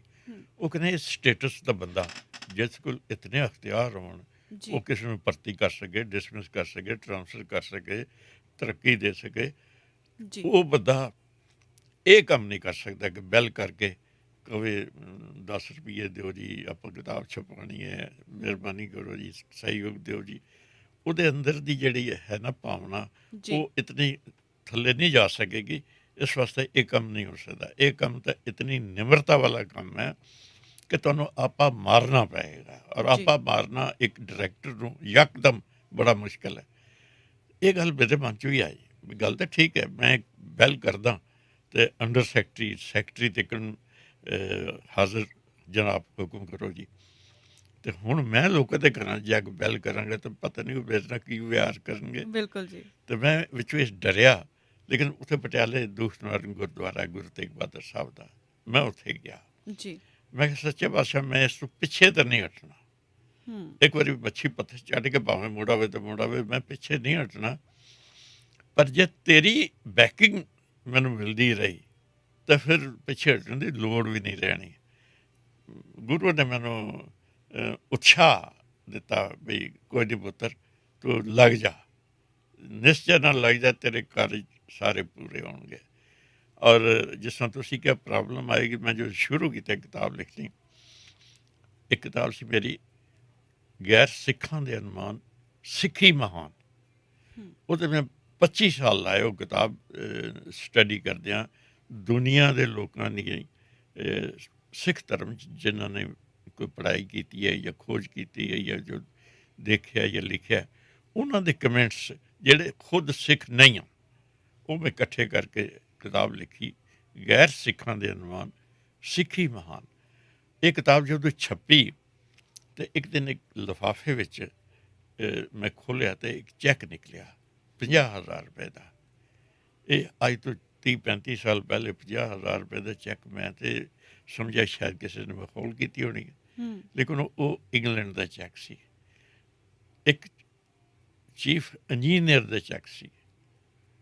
वो सरदार सन, और वो सरदार सन जिहड़ी एक समुंदर के थले चैनल गई है जिहड़ी इंग्लैंड और फ्रांस तक गड्डियां चलदियां उहदे विच, उसदे वो डिजाइनर सन। इतने इंपॉर्टेंट बंदा सी जी उन्होंने किधर वो किताब मेरी पढ़ी तो उन्होंने चंगी लगी तो उन्होंने उस 50,000 रुपया पा के भेजा तो नाल ही लिखा कि यह काम जो फ्री किताबां वंडन का ना यह है बड़ा मुश्किल है, पर जे तू चाहें तो मैं तेरे नाल हाँ, तू जद भी कितने इधर आवें मैं तेरे नाल चल के गुरुद्वारे में होर थावां चलांगा, असी रल के मंगांगे, क्योंकि ये मंगना कौम का मंगना। इस वास्ते मैंने थोड़ी जी होर प्रेरणा मिल गई कि मंगण में भी शर्म बहुती नहीं करनी चाहिए। और जी गल सवाल तुसीं पुछया, मैनू एक दिन मैं किताब की जिल्द के पैसे देने सन जी मेरे को पैसे है नहीं सन। जिल्द वाले की टैलीफोन आई, मैं क्या जेकर मैं किताब ना चक्की तो वह विश्वास टुट जाएगा, अगली बारी वो मैं बना के नहीं देगा। मैं अपना स्कूटर सी, मैं कि चलो ये बेच देने। एक सज्जन मिल गया मैनू, उन्हें मैनू 4,000 रुपया दिता तो स्कूटर ले लिया। मैं 4,000 रुपये भेज के उसनों जिल वाले ने कुछ करता। वो मैनू पूछन लगा, मेरा वाकफ सी भी तू स्कूटर क्यों बेच रहे। मैं उन्हें कहा मैं मेरा नवा आ गया तो दो मैं की करने, इस वास्ते मैं बेच रहा हूँ। उन्हें भी ठीक किया, मैं उसनों एफिडेविट लिख के देता तो स्कूटर बेचता। 10-15 दिन बाद मेरी माड़ी किस्मत या मेरा पेट खुल रहा सी, मैं बस तो उतर रहा सा तो वो लंघ रहा सी, उन्हें स्कूटर रोक लिया, कहना अलग साहब एक ही गल तुसीं बस ते जा रहे हो, तुहाडा नवा स्कूटर कित्थे है। मैं कहा यार कितनी देर तेरे अगे गल बयानी करांगा, मैं उसका पछतावा करदा। मैनू पैसे की लोड़ सी, बच्चों को घड़ी घड़ी मंगने मैंने चंगा नहीं सी लग्या, तो मैं कहा चलो छोटी जी रकम है तो स्कूटर नाल भी सर जाएगा, बस तो चल जाऊँगा, पर ये मैं इस तरह 4,000 तेरे को लिया। वो कहना मैं इनू ट्रांसफर नहीं कराया अपने ना, वही एफिडेविट डिग्गी जी पे है। उन्हें वो कागज़ कढ़िया पाड़ के सिटता तो चाबी मेरे हथ पकड़ाती भी इस स्कूटर तेरा ही है, 10 मैं चलाया जरूर है। हूँ तुम अंदाज़ा लाओ कि मेरे नाल ज़्यादा स्पिरिटेड तो वो बंदा निकलिया। बिल्कुल जी इस तरह जिथे जिथे कितने समस्या आई है ना, गुरु साहब ने नाल ही उसका बड़ा खूबसूरत हल भी कर दिता है। बिल्कुल सो इस वास्ते मैं कहना ये तजर्बे ये तलखियां होनियां भी चाहिए ताकि तुम हर वक्त अलर्ट रहो कि बड़ा वड्डा काम कर रहे हैं, औखा काम कर रहे हैं, जरा नींद आई तो डुब सकता। ਇਸ ਵਾਸਤੇ ਗੁਰੂ ਨੇ ਮਿਹਰ ਕੀਤੀ। ਹਾਲ ਤੀਕਣ ਤੇ ਅਸੀਂ ਇਸ ਵਕਤ ਤੀਕਣ ਮੈਨੂੰ ਗਵਰਨਮੈਂਟ ਆਫ ਇੰਡੀਆ ਔਰ ਕਈ ਏਜੰਸੀਆਂ ਨੇ ਸਰਟੀਫਿਕੇਟ ਦਿੱਤੇ ਨੇ ਕਿ ਇਹੋ ਜਿਹੀ ਡੀਲੈਕਸ ਕਿਤਾਬਾਂ ਜਿਹੜੇ ਤੁਸੀਂ ਦੇਖ ਰਹੇ ਹੋ, ਇਹੋ ਜਿਹੀ ਅਸੀਂ 50 ਲੱਖ ਕਾਪੀਆਂ ਡਿਫਰੈਂਟ ਲੈਂਗੁਏਜ 'ਚ ਸਾਰੀ ਦੁਨੀਆ ਵਿੱਚ ਸ਼ਬਦ ਦੇ ਲੰਗਰ ਦੇ ਤੌਰ 'ਤੇ ਸੰਗਤ ਦੇ ਸਹਿਯੋਗ ਨਾਲ ਛਾਪ ਕੇ ਅਸੀਂ ਵੰਡ ਰਹੇ ਹਾਂ, ਜਿਹੜਾ ਕਿ ਇੱਕ ਵਿਸ਼ਵ ਰਿਕਾਰਡ ਉਹਨਾਂ ਨੇ ਸਰਟੀਫਿਕੇਟ 'ਚ ਕਿਹਾ। ਜੀ, ਇੱਕ ਵਾਰ ਫਿਰ ਸਵਾਗਤ ਆ ਆਪ ਸਭ ਦਾ। ਤੁਸੀਂ ਸੁਣ ਰਹੇ ਹੋ ਪੰਜਾਬੀ ਰੇਡੀਓ USA। ਮੈਂ ਜੋਤ ਰਣਜੀਤ ਕੌਰ ਹਾਜ਼ਰ ਹਾਂ। ਸਟੂਡੀਓ ਦੇ ਵਿੱਚ ਸਾਡੇ ਨਾਲ ਗੱਲਬਾਤ ਚੱਲ ਰਹੀ ਹੈ ਡਾਕਟਰ ਸਰੂਪ ਸਿੰਘ ਅਲੱਗ ਜੀ ਨਾਲ। ਬੜਾ ਵਧੀਆ ਵਿਸ਼ਾ ਉਹਨਾਂ ਨੇ ਲਿਟਰੇਚਰ ਨਾਲ ਸੰਬੰਧਿਤ, ਸਿੱਖੀ ਸਿਧਾਂਤਾਂ ਦੇ ਨਾਲ ਸੰਬੰਧਿਤ ਸਾਡੇ ਨਾਲ ਗੱਲਬਾਤ ਉਹ ਕਰ ਰਹੇ ਆ। ਔਰ ਇੱਕ ਗੱਲ ਮੈਂ ਹੋਰ ਡਾਕਟਰ ਸਾਹਿਬ ਤੁਹਾਡੇ ਤੋਂ ਪੁੱਛਾਂਗੀ ਕਿ ਤੁਹਾਡੀ ਪਹਿਲੀ ਕਿਤਾਬ ਕਿਹੜੀ ਸੀ ਤੇ ਹੁਣ ਤੱਕ ਕਿੰਨੀਆਂ ਕਿਤਾਬਾਂ ਜਿਹੜੀਆਂ ਤੁਸੀਂ ਉਹ ਸਾਨੂੰ ਦੇ ਚੁੱਕੇ ਆ? ਬਹੁਤ ਹੀ ਵਧੀਆ ਸਵਾਲ ਤੁਸੀਂ ਕੀਤਾ ਹੈ। ਮੈਂ ਜਦੋਂ ਗੁਰੂ ਗ੍ਰੰਥ ਸਾਹਿਬ ਦਾ ਅਧਿਐਨ ਕਰਨਾ ਸ਼ੁਰੂ ਕੀਤਾ ਜੀ, ਤਾਂ ਮੈਂ ਸਮਝਿਆ ਇਤਨਾ ਮਹਾਨ ਸਮੁੰਦਰ ਹੈ, ਇੱਡੀ ਵੱਡਾ ਗਿਆਨ ਦਾ ਭੰਡਾਰਾ ਹੈ। ਸਪਿਰਿਚੁਅਲ ਵੀ ਹੈ, ਸੋਸ਼ਲ ਵੀ ਹੈ, ਰਿਲੀਜੀਅਸ ਵੀ ਹੈ, ਕਲਚਰਲ ਵੀ ਹੈ, ਭਾਸ਼ਾਈ ਵੀ ਹੈ। ਅਤੇ ਜਿੱਥੋਂ ਮਰਜ਼ੀ ਸ਼ੁਰੂ ਕਰ ਦਿਓ, ਅੰਤ ਹੀ ਕੋਈ ਨਹੀਂ, ਅਤੇ ਕਿਉਂ ਨਾ ਇੱਥੋਂ ਸ਼ੁਰੂ ਕੀਤਾ ਜਾਵੇ। ਅਤੇ ਜਦ ਮੈਂ ਜਿਉਂ-ਜਿਉਂ ਗੁਰੂ ਗ੍ਰੰਥ ਸਾਹਿਬ ਦੀ ਸਟੱਡੀ ਕਰਨੀ ਸ਼ੁਰੂ ਕੀਤੀ, ਮੇਰੇ ਅੰਦਰ ਵਿਚਾਰ ਵੀ ਗੁਰੂ ਗ੍ਰੰਥ ਸਾਹਿਬ ਦੀ ਗ੍ਰੇਟਨੈਸ ਦੇ ਆਉਣੇ ਸ਼ੁਰੂ ਹੋ ਗਏ। ਅਤੇ ਮੇਰੀ ਪਹਿਲੀ ਕਿਤਾਬ ਜਿਹੜੀ ਸੀ ਉਹ ਸੀ ਐਨ ਇੰਟਰੋਡਕਸ਼ਨ ਟੂ ਗੁਰੂ ਗ੍ਰੰਥ ਸਾਹਿਬ। ਜੀ, ਪੰਜਾਬੀ 'ਚ ਉਸਦਾ ਨਾਂ ਸੀ ਪਰਿਚੈ ਸ਼੍ਰੀ ਗੁਰੂ ਗ੍ਰੰਥ ਸਾਹਿਬ, ਹਿੰਦੀ 'ਚ ਵੀ ਉਹਦਾ ਨਾਂ ਪਰਿਚੈ ਸ਼੍ਰੀ ਗੁਰੂ ਗ੍ਰੰਥ ਸਾਹਿਬ। ਔਰ ਇਹ ਕਿਤਾਬ ਇਤਨੀ ਮਕਬੂਲ ਹੋਈ, ਇਤਨੀ ਲੋਕਾਂ ਨੂੰ ਪਸੰਦ ਆਈ, ਜੀ, ਕਿਸੇ ਨੂੰ ਇਹ ਨਹੀਂ ਸੀ ਪਤਾ ਕਿ 36 ਮਹਾਂਪੁਰਸ਼ਾਂ ਦੀ ਬਾਣੀ ਗੁਰੂ ਗ੍ਰੰਥ ਸਾਹਿਬ 'ਚ ਹੈ, ਔਰ ਬਿਲਕੁਲ ਹੀ ਨਹੀਂ ਸੀ ਪਤਾ। ਮੈਂ ਇਹਦੇ ਬਾਰੇ ਬੜੀ ਖੋਜ ਕੀਤੀ। ਮੈਂ ਕਿਉਂਕਿ ਬਹੁਤ ਵੱਡਾ ਅਫਸਰ ਸਾਂ, ਮੈਨੂੰ ਇਹ ਪਤਾ ਲੱਗਾ ਵੀ ਕਬੀਰ ਸਾਹਿਬ ਦੀ ਬਾਣੀ ਵੀ ਗੁਰੂ ਗ੍ਰੰਥ ਸਾਹਿਬ 'ਚ ਹੈ। ਅਤੇ ਮੈਂ ਯੂਪੀ ਦੇ, ਬਿਹਾਰ ਦੇ ਚੀਫ ਮਿਨਿਸਟਰ ਨੂੰ, ਚੀਫ ਸੈਕਟਰੀ ਨੂੰ ਆਪਣੇ ਡੀਓ ਲੈਟਰ ਪੈਡ 'ਤੇ ਚਿੱਠੀਆਂ ਲਿਖਣੀਆਂ ਕਿ ਮੈਂ ਇਹ ਕਿਤਾਬ ਲਿਖਿਆ, ਇਹ ਇਨਫੋਰਮੇਸ਼ਨ ਤੁਹਾਡੇ ਇਲਾਕੇ 'ਚ ਉਹ ਵਿਚਰੇ ਨੇ, ਉੱਥੇ ਉਹਨਾਂ ਦੀ ਬੜੀ ਮਾਨਤਾ ਹੈ, ਤੁਸੀਂ ਪਲੀਜ਼ ਆਪਣੇ ਕਿਸੇ ਸੀਨੀਅਰ ਅਫਸਰ ਦੀ ਡਿਊਟੀ ਲਗਾ ਕੇ ਜੋ ਅਥੈਂਟਿਕ ਫੈਕਟਸ ਮਿਲ ਸਕਦੇ ਨੇ, ਉਹਨਾਂ ਦੀ ਰਚਨਾ, ਉਹਨਾਂ ਦੀ ਬੋਲੀ, ਉਹਨਾਂ ਦਾ ਲਿਖਣ ਢੰਗ, ਉਹਨਾਂ ਦੀ ਦੇਣ ਕੀ ਹੈ ਸਮਾਜ ਵਿੱਚ, ਉਹ ਆਪ ਉਹਨਾਂ ਦੀ ਜ਼ਿੰਦਗੀ ਕੈਸੀ ਸੀ, ਗ੍ਰਸਤੀ ਸਨ ਜਾਂ ਦੂਜੇ ਕਿਸਮ ਦੇ ਇਨਸਾਨ ਸਨ, ਮੈਨੂੰ ਭੇਜੋ ਤਾਂ ਮੈਂ ਤੁਹਾਡਾ ਬਹੁਤ ਧੰਨਵਾਦੀ ਹੋਵਾਂਗਾ। ਮੈਨੂੰ ਬਹੁਤ ਵੱਡਾ ਸਹਿਯੋਗ ਉਹਨਾਂ ਲੋਕਾਂ ਨੇ ਦਿੱਤਾ, ਚਾਹੇ ਬੰਗਾਲ ਦੇ ਸਨ, ਚਾਹੇ ਗੁਜਰਾਤ ਦੇ ਸਨ, ਚਾਹੇ ਮਹਾਰਾਸ਼ਟਰ ਦੇ ਸਨ, ਯੂਪੀ ਦੇ ਸਨ। ਜਿੱਥੇ ਵੀ ਮੈਂ ਚਿੱਠੀ ਭੇਜੀ ਹੈ, ਉਹਨਾਂ ਪਰਸਨਲ ਲੈਵਲ ਉਸ ਚਿੱਠੀ ਨੂੰ ਡੀਲ ਕਰਕੇ ਮੈਨੂੰ ਇਨਫੋਰਮੇਸ਼ਨ ਭੇਜੀ, ਜਿਸ ਕਰਕੇ ਉਹਨਾਂ 36 ਮਹਾਂਪੁਰਸ਼ਾਂ ਬਾਰੇ ਮੈਨੂੰ ਕੁਛ ਨਾ ਕੁਛ ਵਾਕਫੀ ਮਿਲ ਸਕੀ। ਤਾਂ ਉਹ ਵਾਕਫੀ ਜਦੋਂ ਮੈਂ ਇਕੱਠੀ ਕਰਕੇ ਆਪਣੀ ਸਰਲ ਜਿਹੀ ਭਾਸ਼ਾ 'ਚ ਕਿਤਾਬ ਛਾਪੀ, ਜਿਸ ਦਾ ਨਾਂ ਸੀ ਪਰਿਚੈ ਸ਼੍ਰੀ ਗੁਰੂ ਗ੍ਰੰਥ ਸਾਹਿਬ ਜਾਂ ਐਨ ਇੰਟਰੋਡਕਸ਼ਨ ਟੂ ਗੁਰੂ ਗ੍ਰੰਥ ਸਾਹਿਬ। ਅਤੇ ਜਿਹੜੀ ਸਾਡੇ ਜਲੰਧਰ 'ਚ ਅਜੀਤ ਅਖਬਾਰ ਹੈ ਰੋਜ਼ਾਨਾ, ਉਹ ਬੜੀ ਵੱਡੀ ਅਖਬਾਰ ਗਿਣੀ ਜਾਂਦੀ ਸੀ, ਅੱਜ ਵੀ ਬਹੁਤ। ਉਹਨੇ ਮੈਨੂੰ ਕਿਹਾ ਵੀ ਜੇ ਤੁਸੀਂ ਸਾਨੂੰ ਇਜਾਜ਼ਤ ਦਿਓ, ਅਸੀਂ ਕਿਸ਼ਤਾਂ ਵਿੱਚ ਇਹ ਸਾਰੀ ਇਨਫੋਰਮੇਸ਼ਨ ਲੋਕਾਂ ਨੂੰ ਭੇਜਣਾ ਚਾਹੁੰਦੇ ਹਾਂ, ਕਿਉਂਕਿ ਇਹ ਬੜੀ ਨਵੀਂ ਇਨਫੋਰਮੇਸ਼ਨ ਹੈ। ਆਮ ਲੋਕਾਂ ਨੂੰ ਤਾਂ ਹੀ ਪਤਾ ਸ਼ਾਇਦ 5-6 ਗੁਰੂ ਸਾਹਿਬਾਨ ਦੀ ਬਾਣੀ ਹੀ ਗੁਰੂ ਗ੍ਰੰਥ ਸਾਹਿਬ 'ਚ ਹੈ, ਪਰ ਤੁਸੀਂ ਤਾਂ 36 ਦੀ ਬਾਣੀ ਦੱਸਦੇ, ਬਿਲਕੁਲ ਜੀ, 15 ਭਗਤ ਦੱਸਦੇ, 6 ਗੁਰੂ ਸਾਹਿਬਾਨ ਦੱਸਦੇ, 11 ਪੱਟ ਦੱਸਦੇ, 4 ਗੁਰੂ ਘਰ ਦੇ ਸੇਵਕ ਦੱਸਦੇ, ਜਿਹੜੇ ਗੁਰੂ ਦੇ ਸੇਵਕ ਨੇ ਉਹਨਾਂ ਦੀ ਬਾਣੀ ਗੁਰੂ ਗ੍ਰੰਥ ਸਾਹਿਬ 'ਚ ਹੈ। ਆਪੇ ਗੁਰਚੇਲਾ ਵਾਲੀ ਗੱਲ ਜਿਹੜੀ ਹੈ, ਅਤੇ ਇਸ ਤੋਂ ਵੱਡੀ ਹੋਰ ਤਾਂ ਕੋਈ ਹੋ ਨਹੀਂ ਸਕਦੀ। ਅਤੇ ਮੈਂ ਉਹਨਾਂ ਨੂੰ ਕਿਹਾ, ਮੈਂ ਕਿਹਾ ਛਾਪ ਦੇ ਤੋਂ। ਉਹ 2 ਸਾਲ 'ਚ ਜੋ ਜੀ ਉਹਨਾਂ ਨੇ ਛਾਪਿਆ, ਔਰ ਉਸ ਦੀ ਇਤਨੀ ਵੱਡੀ ਰਿਸਪਾਂਸ ਆਈ ਕਿ ਮੈਂ ਸਮਝਿਆ ਇਹ ਗੱਲ ਬਹੁਤ ਜ਼ਰੂਰੀ ਹੈ। ਬਸ ਇਹ ਸਟਾਰਟ ਸੀ ਮੇਰਾ ਪਹਿਲੀ ਕਿਤਾਬ ਦਾ, ਗੁਰੂ ਦੇ ਨਾਂ ਉੱਤੇ ਲਿਖਣ ਹੋਈ, ਗੁਰੂ ਗ੍ਰੰਥ ਸਾਹਿਬ ਦੇ ਨਾਂ 'ਤੇ ਲਿਖਣ ਹੋਈ। ਫਿਰ 440 ਰਿਹਾ, ਫਿਰ ਹੁਣ ਤੱਕ ਅਸੀਂ 105 ਕਿਤਾਬਾਂ ਝੋਲੀ ਤਾਂ ਨਹੀਂ ਕਹਿ ਸਕਦੇ ਪਾਈਆਂ, ਪਰ ਅਸੀਂ ਲਿਖ ਕੇ ਗੁਰੂ ਦੇ ਦਰਬਾਰ 'ਚ ਪੇਂਟ ਜ਼ਰੂਰ ਕੀਤੀਆਂ, ਔਰ ਸਾਨੂੰ ਉਹਨਾਂ ਸਾਰਿਆਂ ਬਾਰੇ ਬਹੁਤ ਅੱਛੇ ਕਮੈਂਟਸ ਆਏ। ਇੱਥੇ ਤੱਕ ਕਿ ਕੁਝ ਕਿਤਾਬਾਂ ਦੇ 150 ਐਡੀਸ਼ਨ ਵੀ ਛਪ ਚੁੱਕੇ, ਔਰ ਡੀਲੈਕਸ ਐਡੀਸ਼ਨ ਛਪ ਚੁੱਕੇ। ਮੇਰੀ ਇੱਕ ਕਿਤਾਬ ਹੈ ਹਰਮੰਦਰ ਦਰਸ਼ਨ, ਉਸ ਦੇ ਅਸੀਂ 209 ਡੀਲੈਕਸ ਐਡੀਸ਼ਨ ਛਾਪ ਕੇ, ਸੁਪਰ ਡੀਲੈਕਸ ਐਡੀਸ਼ਨ ਛਾਪ ਕੇ ਸਾਰੇ ਸੰਸਾਰ 'ਚ ਵੰਡੇ ਨੇ, ਔਰ ਦੁਨੀਆ ਦੀ ਹਰ ਰਿਕਾਰਡ ਏਜੰਸੀ ਨੇ ਸਾਨੂੰ ਸਰਟੀਫਿਕੇਟ ਭੇਜਿਆ ਕਿ ਇਸ ਤੋਂ ਵੱਡੀ ਅਚੀਵਮੈਂਟ ਕਿਸੇ ਰੀਜਨਲ ਲੈਂਗੁਏਜ 'ਚ ਨਹੀਂ ਹੋ ਸਕਦੀ। ਮੈਨੂੰ UNO 'ਚ ਅਸੀਂ ਉਹਦੀਆਂ 5 ਕਾਪੀਆਂ ਭੇਜੀਆਂ, ਮੈਨੂੰ ਉਸ ਵਕਤ ਬਲਕਿ ਮੂਨ UN ਸੈਕਟਰੀ ਹੁੰਦੇ ਸਨ। ਉਹਨਾਂ ਦੇ ਟੈਲੀਫੋਨ ਆਈ ਕਿ ਮੈਂ ਤਾਂ ਸਮਝਿਆ ਸੀ ਪੰਜਾਬੀ 50 ਸਾਲਾਂ 'ਚ ਮਰ ਜਾਏਗੀ, ਪਰ ਜਿਸ ਢੰਗ ਨਾਲ ਤੂੰ ਪੰਜਾਬੀ ਦੀ ਸੇਵਾ ਕਰ ਰਿਹਾ ਔਰ ਜਿਸ ਕਿਸਮ ਦੀਆਂ ਮੈਂ ਕਿਤਾਬਾਂ ਦੇਖ ਰਿਹਾ, ਇਹ ਤਾਂ ਨਹੀਂ ਮਰ ਸਕਦੀ। ਮੈਂ ਉਹਨਾਂ ਨੂੰ ਕਿਹਾ, ਮੈਂ ਕਿਹਾ ਦੁਨੀਆ ਦੇ ਸਭ ਭਾਸ਼ਾਵਾਂ ਨੂੰ ਨੁਕਸਾਨ ਹੋ ਸਕਦਾ ਹੈ, ਪਰ ਜਿਸ ਭਾਸ਼ਾ ਵਿੱਚ ਗੁਰੂ ਗ੍ਰੰਥ ਸਾਹਿਬ ਲਿਖੇ ਹੋਣ ਉਸ ਨੂੰ ਤਾਂ ਬਖਸ਼ਿਸ਼ਾਂ ਦਾ ਹੀ ਅੰਤ ਕੋਈ ਨਹੀਂ ਹੋਏਗਾ। ਅਤੇ ਗੁਰੂ ਗ੍ਰੰਥ ਸਾਹਿਬ ਦੀ ਤਾਂ ਕੋਈ ਇਹ ਸੋਚਿਆ ਵੀ ਨਹੀਂ ਜਾ ਸਕਦਾ ਵੀ ਇਹ ਦੁਨੀਆ ਉਹਨਾਂ ਤੋਂ ਬਗੈਰ ਰਹਿ ਸਕਦੀ ਹੈ। ਇਸ ਵਾਸਤੇ ਜਦ ਤੱਕ ਗੁਰੂ ਗ੍ਰੰਥ ਸਾਹਿਬ ਕਾਇਮ ਹੈ, ਇਹ ਪੰਜਾਬੀ ਜਿਹੜੀ ਹੈ ਕਾਇਮ ਹੈ। ਤੁਸੀਂ ਇਸ ਬਾਰੇ ਚਿੰਤਾ ਨਾ ਕਰੋ। ਤਾਂ ਉੱਥੇ ਇੱਕ ਬੜੀ ਨਵੀਂ ਕਿਸਮ ਦੀ ਰੋਸ਼ਨੀ ਪੈਦਾ ਹੋਈ। ਮੈਂ ਆਪਣੀ ਕਿਤਾਬ, ਮੈਨੂੰ ਪੋਪ ਦੀ ਆਉਂਦੀ ਹੁੰਦੀ ਸੀ ਹਰ ਸਾਲ 25 ਦਸੰਬਰ ਦੇ ਨੇੜੇ, ਕੰਗ੍ਰੈਚੁਲੇਸ਼ਨ, ਚੰਗੀ ਗੱਲ ਸੀ, ਮੈਂ ਵੀ ਜਵਾਬ ਦਿੰਦਾ ਰਿਹਾ। ਇੱਕ ਦਿਨ ਮੈਂ ਇਹ ਕਿਤਾਬ ਭੇਜਤੀ ਆਪਣੀ ਇੰਟਰੋਡਕਸ਼ਨ ਟੂ ਗੁਰੂ ਗ੍ਰੰਥ ਸਾਹਿਬ, ਤੇ ਨਾਲ ਲਿਖਿਆ ਵੀ ਠੀਕ ਹੈ ਤੁਸੀਂ ਬਹੁਤ ਵੱਡੀ ਸੇਵਾ ਕਰ ਰਹੇ ਹੋ, ਸਾਰੀ ਦੁਨੀਆ 'ਚ ਉਜਾਗਰ ਕਰ ਰਹੇ ਹੋ, ਸਾਡੇ ਕੋਲ ਸਾਧਨ ਵੀ ਨਹੀਂ, ਸਾਡੀ ਕੌਮ ਦੇ ਲੋਕਾਂ ਨੂੰ ਹਾਲੇ ਪਤਾ ਵੀ ਨਹੀਂ, ਲੇਕਿਨ ਮੈਂ ਤੁਹਾਨੂੰ ਰਿਕੁਐਸਟ ਕਰਦਾ ਵੀ ਜੋ ਕੁਝ ਤੁਸੀਂ ਲਿਖਦੇ ਹੋ ਇਸ ਤੋਂ ਵੱਧ ਤਾਂ ਗੁਰੂ ਨਾਨਕ ਸਾਹਿਬ ਨੇ ਆਮ ਲੋਕਾਂ ਨੂੰ ਦੱਸਿਆ, ਤਾਂ ਤੁਸੀਂ ਮੇਰੀ ਸਲਾਹ ਬਣੋ ਅਤੇ ਗੁਰੂ ਨਾਨਕ ਸਾਹਿਬ ਦੇ ਪ੍ਰਕਾਸ਼ ਪੁਰਬ ਵਾਲੇ ਦਿਨ ਤੁਸੀਂ ਇੱਕ ਇਹ ਵੀ ਚਿੱਠੀ ਪਾਇਆ ਕਰੋ ਦੁਨੀਆ ਨੂੰ ਵੀ ਗੁਰੂ ਨਾਨਕ ਨੇ ਵੀ ਬਹੁਤ ਕੁਛ ਕੀਤਾ।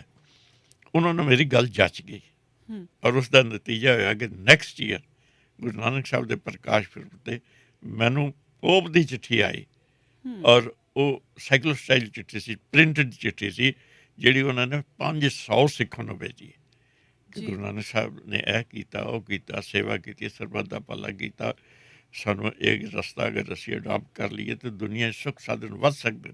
ਕ੍ਰਿਸਚੈਨਿਟੀ ਵੀ ਇਹਨਾਂ ਗੱਲਾਂ ਨੂੰ ਪਸੰਦ ਕਰਦੀ ਹੈ ਔਰ ਰਲ ਕੇ ਦੁਨੀਆ ਨੂੰ ਸੁੱਖ ਦਈਏ, ਦੁਨੀਆ ਦੀ ਨਫ਼ਰਤ ਘਟਾਈਏ।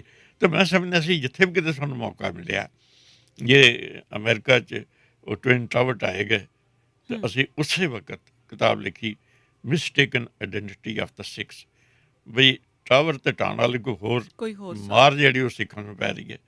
ਤਾਂ ਉਹ ਮੇਰੀ ਕਿਤਾਬ ਮੈਂ 6 ਦਿਨਾਂ 'ਚ ਕਿਤਾਬ ਤਿਆਰ ਕਰਕੇ ਅਸੀਂ ਫਿਰ ਅਮਰੀਕਾ ਆ ਗਏ, ਕੈਨੇਡਾ ਦੇ ਪ੍ਰਾਈਮ ਮਿਨਿਸਟਰ ਨੂੰ ਕਿਤਾਬ ਰਿਲੀਜ਼ ਕੀਤੀ, ਬੜੀ ਚੰਗੀ ਲੱਗੀ, ਉਸਨੇ ਬੜਾ ਅਸਰ ਪੈਦਾ ਕੀਤਾ, ਕਿਉਂਕਿ ਜਿੱਥੇ ਸਿੱਖਾਂ ਨੂੰ ਮਾਰ ਪੈਂਦੇ ਸੀ ਉੱਥੇ ਉਹਨੇ ਠੰਡ ਪੈਦਾ ਕਰਨੀ ਸ਼ੁਰੂ ਕਰਤੀ, ਵਾਕਫੀ ਲੋਕਾਂ ਨੂੰ ਮਿਲਣੀ ਸ਼ੁਰੂ ਹੋਈ ਵੀ ਵਾਕਈ ਸਿੱਖ ਤੇ ਥੋੜ੍ਹੀ ਜਿਹੀ ਇਹਨਾਂ ਦੀ ਰਿਜ਼ੈਂਬਲੈਂਸ ਹੈ, ਉਹਨਾਂ ਨਾਲ ਵੀ ਇਹਨਾਂ ਦੀ ਦਾੜੀ ਹੈ ਜਾਂ ਇਹਨਾਂ ਦੀ ਪਗੜੀ ਹੈ, ਪਰ ਬਾਕੀ ਤਾਂ ਇਹਨਾਂ ਦੀ ਫਿਲਾਸਫੀ ਬਿਲਕੁਲ ਡਿਫਰੈਂਟ ਹੈ।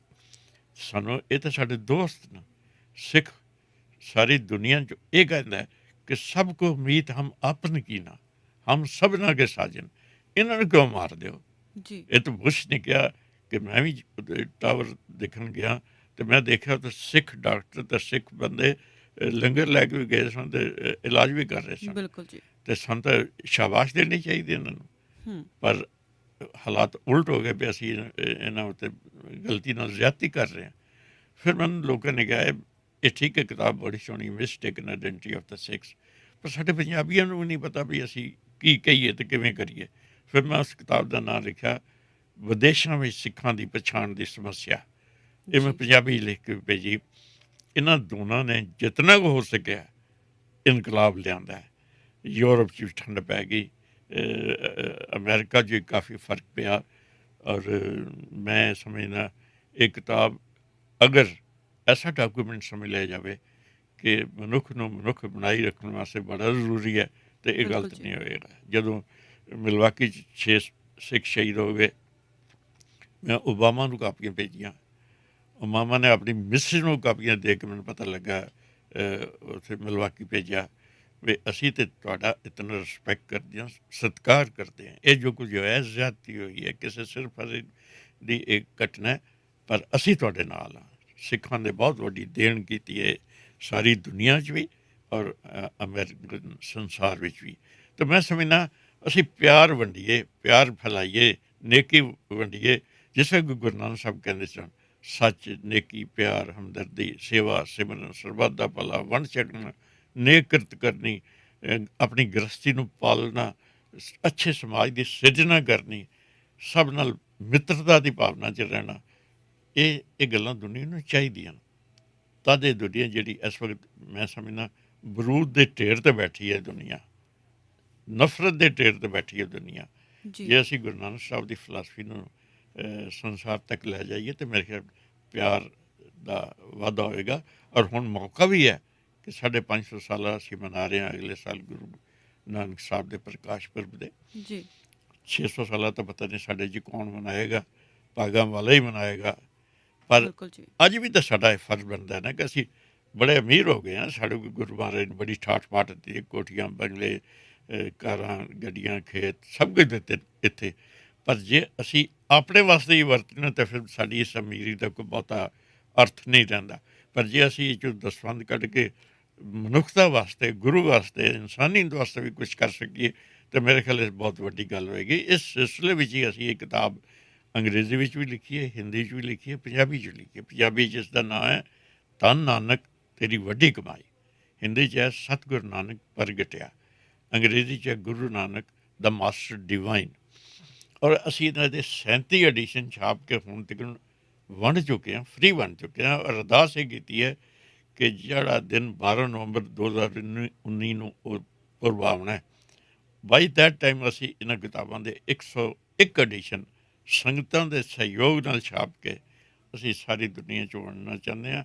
ਔਰ ਦਰਬਾਰ ਸਾਹਿਬ ਦੀ ਦਰਵਟਨੀ 'ਤੇ ਰੱਖ ਕੇ ਉਹਨਾਂ ਦਾਨੀਆਂ ਦੇ ਨਾਂ ਦੀ ਅਰਦਾਸ ਕਰਵਾਉਣਾ ਚਾਹਾਂਗੇ, ਪ੍ਰਸ਼ਾਦ ਕਰਾਉਣਾ ਚਾਹਾਂਗੇ ਜਿਨ੍ਹਾਂ ਨੇ ਗੁਰੂ ਦੀ ਗੱਲ ਨੂੰ ਅੱਗੇ ਟੋਰਨ ਵਾਸਤੇ ਆਪਣੀ ਸੇਵਾ ਸਫਲੀ ਕੀਤੀ। ਡਾਕਟਰ ਸਾਹਿਬ ਬਹੁਤ ਅੱਛੀ ਗੱਲ ਆ, ਬੜੇ ਵਿਸਥਾਰ ਦੇ ਨਾਲ ਤੁਸੀਂ ਇਹਨਾਂ ਚੀਜ਼ਾਂ ਦੇ ਬਾਰੇ ਚਾਨਣਾ ਪਾਇਆ, ਕਿਉਂਕਿ ਭਾਵਨਾਵਾਂ ਜਿਹੜੀਆਂ ਹੁੰਦੀਆਂ ਨਾ ਉਹ ਸਾਫ਼ ਸੁਥਰੀਆਂ ਸੱਚੀਆਂ ਹੋਣ ਤਾਂ ਉਹਨੂੰ ਜਾਗ ਲੱਗਦਾ ਹੈ। ਬਿਲਕੁਲ। ਸੋ ਇੱਕ ਜਾਂਦੇ ਜਾਂਦੇ ਮੈਂ ਇੱਕ ਹੋਰ ਤੁਹਾਨੂੰ ਜ਼ਰੂਰ ਸਵਾਲ ਕਰਾਂਗੀ ਕਿ ਹਰ ਇੱਕ ਭਾਵਨਾ ਦੇ ਪਿੱਛੇ ਇੱਕ ਆਸ ਹੁੰਦੀ ਹੈ। ਤੁਹਾਨੂੰ ਕਦੇ ਐਦਾਂ ਮਹਿਸੂਸ ਹੋਇਆ ਕਿ ਮੇਰੇ ਇਸ ਕਾਫਲੇ ਦੇ ਵਿੱਚ ਮੈਂ ਚਾਹੁੰਦਾ ਹਾਂ ਕਿ ਆਹ ਬੰਦੇ ਜਾਂ ਸੰਸਥਾਵਾਂ ਮੇਰੇ ਨਾਲ ਮੋਢੇ ਨਾਲ ਮੋਢਾ, ਕਦਮ ਨਾਲ ਕਦਮ ਮਿਲਾ ਕੇ ਚੱਲਣ? ਕਦੇ ਕੋਈ ਆਸ ਹੋਈ ਹੈ?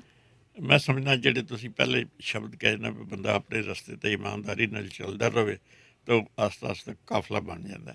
ਜੀ ਮੈਂ ਵੀ ਇਹ ਸੋਚ ਕੇ ਨਹੀਂ ਚੱਲਿਆ ਕਿ ਮੇਰੇ ਕੋਲ $50,000 ਹੋਣਗੇ, ਮੇਰੇ ਨਾਲ 25 ਬੰਦੇ ਕੰਮ ਕਰਨ ਵਾਲੇ ਹੋਣਗੇ, ਇਹ ਲਿਖਾਰੀ ਹੋਣਗੇ, ਪ੍ਰੈਸ ਆਪਣਾ ਹੋਏਗਾ, ਫਿਰ ਸ਼ੁਰੂ ਕਰਾਂਗੇ। ਇਹ ਕਦੇ ਵੀ ਨਹੀਂ ਹੋਏਗਾ। ਮੈਂ ਤਾਂ ਸਿਰਫ ਆਪਣੀ ਕਲਮ, ਗੁਰੂ ਦਾ ਨਿਸ਼ਚਾ ਅਤੇ 2 ਕਾਗਜ਼ ਲੈ ਕੇ ਸ਼ੁਰੂ ਕੀਤਾ। ਇਹ ਵਾਕਈ ਹੁਣ ਕਾਫਲਾ ਬਣਦਾ ਜਾ ਰਿਹਾ ਕਿ ਹੁਣ ਆਸਟ੍ਰੇਲੀਆ ਤੋਂ ਸਾਨੂੰ ਸਿੰਘ ਕਰਨ, ਸਾਡੀ ਥੋੜ੍ਹੀ ਜਿਹੀ ਮਾਇਆ ਲੈ ਲਓ ਜੀ। 2 ਕਿਤਾਬਾਂ ਸਾਡੀਆਂ ਛਾਪ ਦਿਓ, ਨਿਊਜ਼ੀਲੈਂਡ ਤੋਂ, ਅਮਰੀਕਾ ਤੋਂ, ਕੈਨੇਡਾ ਤੋਂ, ਦਿੱਲੀ ਤੋਂ, ਲੁਧਿਆਣੇ ਤੋਂ। ਸਾਰੀ ਦੁਨੀਆ ਹੁਣ ਇਸ ਗੱਲ ਨੂੰ ਮਹਿਸੂਸ ਕਰਨ ਲੱਗੀ ਹੈ। ਉਹਨਾਂ ਨੂੰ ਸਿਰਫ ਯਕੀਨ ਇਹ ਚਾਹੀਦਾ ਸੀ ਕਿ ਜਿਸ ਬੰਦੇ ਨੂੰ ਅਸੀਂ ਸੇਵਾ ਦੇ ਰਹੇ ਹਾਂ ਕਿ ਉਹ ਇਮਾਨਦਾਰੀ ਨਾਲ ਵਰਤੇਗਾ ਕਿ ਆਪਣੇ ਮਹਿਲ ਮਾੜੀਆਂ ਬਣਾ ਲਏਗਾ। ਅਸੀਂ ਇੱਥੇ ਮੈਂ ਕੋਈ ਬਹਿਸ ਨਹੀਂ ਕਰਦਾ, ਪਰ ਅਸੀਂ ਇੱਥੇ ਕੋਈ ਰਾਗੀ ਆਉਂਦੇ ਨੇ, ਪ੍ਰਚਾਰਕ ਆਉਂਦੇ ਨੇ, ਉਹ ਸੇਵਾ ਕਰਦੇ ਨੇ। ਤੁਸੀਂ ਜੋ ਕੁਛ ਵੀ ਉਹਨਾਂ ਨੂੰ ਦਿੰਦੇ ਹੋ ਉਹ ਉਹਨਾਂ ਦੀ ਜ਼ਾਤੀ ਦੌਲਤ ਬਣ ਜਾਂਦੀ ਹੈ। ਉਹ ਜਿਵੇਂ ਚਾਹਣ ਉਸ ਨੂੰ ਵਰਤਣ। ਲੇਕਿਨ ਸਾਨੂੰ ਜੋ ਕੁਛ ਕੋਈ ਦਿੰਦਾ ਅਸੀਂ ਕਮਿਟਡ ਹਾਂ ਆਪਣੇ ਗੁਰੂ ਅੱਗੇ, and we are answerable to our God, ਕਿ ਅਸੀਂ ਉਸ ਵਿੱਚ ਇੱਕ ਪੈਸੇ ਦੀ ਵੀ ਰਵਾਦਾਰੀ ਨਹੀਂ ਕਰ ਸਕਦੇ। ਅਸੀਂ ਆਪਣੀਆਂ ਗੱਡੀਆਂ ਵਰਤਦੇ ਹਾਂ, ਆਪਣਾ ਘਰ ਵਰਤਦੇ ਹਾਂ, ਆਪਣੀ ਥਾਂ ਵਰਤਦੇ ਹਾਂ, ਆਪਣੀ ਮਿਹਨਤ ਵਰਤਦੇ ਹਾਂ, ਆਪਣਾ ਦਸਵੰਧ ਵਰਤਦੇ ਹਾਂ, ਕਿਉਂਕਿ ਇੱਕ ਮਿਸ਼ਨ ਹੈ। ਮੈਨੂੰ ਕਿਸੇ ਨੇ ਕਿਹਾ ਨਹੀਂ ਵੀ ਤੂੰ ਇਹ ਕੰਮ ਕਰ, ਮੈਨੂੰ ਅੰਦਰ ਇੱਕ ਜਜ਼ਬੇ ਨੇ ਮੈਨੂੰ ਲਾਇਆ।